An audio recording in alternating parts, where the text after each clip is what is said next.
Well, that was an adventure. And now we'll do the aftermath report, I guess. It was bouncing around quite a bit. I have no idea why, but at least Marduk was moving around. And I actually ended up backing into my van. And you can see I made a little scratch in the paint. Oh no. I hit my car with a mech. Whoops. But I'll now talk about the modifications I did. I moved the transmission stick further down so I can get even more leverage. So now the cables are a lot closer to the actual transmission axle thingamajig. I had to do a lot of adjustments for these wire tensions, but that's what all these holes are for. And I actually had to replace one of the transmission cables, this one in, not that one, this one in particular. That's because the other one was worn out and frayed, kind of like this actually. And I also did a slight modification to the transmission inside. I added another lubricated sheath to the, I guess you would call it the transmission line pivot. So the line comes out, goes around, and allows the transmission, when you pull it backwards, to pull the transmission gear into reverse. But from this angle, it's awkward to grab. So now Marduk can go in forward and reverse. And the next thing I'm going to be doing is cleaning up the dust covers a bit, making sure they're looking up all nice, you know, so you can't see inside the cockpit. And adjusting the tension on the elbows. I'm actually thinking about maybe making an offset for the arms so they're a little more angled forward when they're just lying you know, in default position. That way Marduk can swing her arms a little further upwards. But I don't know, it's going pretty good, I guess.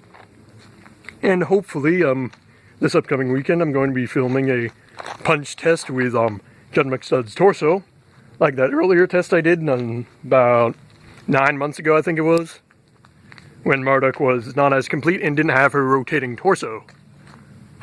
So yeah, this turned out rather well, even if it's a little bit of a bumpy ride. You know, that's what makes it exciting. You're bouncing around all over the place in your giant robot, and I really gotta adjust this shin casing so it's, you know, a little tilted further outwards, but, you know, little things. Marduk is technically functional, and I gotta figure out why the linear actuator wiring in here started smoking. No clue why, but I will be figuring that out and putting on the sensor for the steering gauge. I have no clue how I'm going to do this. You know, I have to move this cable around somehow to get it going from here down to there and looping around and all that crazy stuff. But, you know, Marduk is functional, just making her more easy to drive, which is a big thing, and, you know, more or less technically combat ready, but I want her doing real good before, you know, actually try to take her fighting actual stuff. Which is a problem, because there is no actual stuff for her to fight. He has Megabots and Kratos. Well, Kratos is just a showpiece, Megabots, so they're kind of starting from square one all over again, so I'm going to be starting a Kickstarter soon to build a second one of these and maybe make a game to help promote it, like Mecha Musume Mash or something. You know, a bunch of real-life robots turned into cute anime girls and have them fighting each other going, "Agoo!" That might be kind of fun. Maybe depart from the mech simulator shtick idea I had, because, you know, cute anime girls sell, I guess, and what would be more cool than having cute anime girls dressed up as giant robots and cute anime girl dressed up as real giant robots, huh? And, well, I don't know.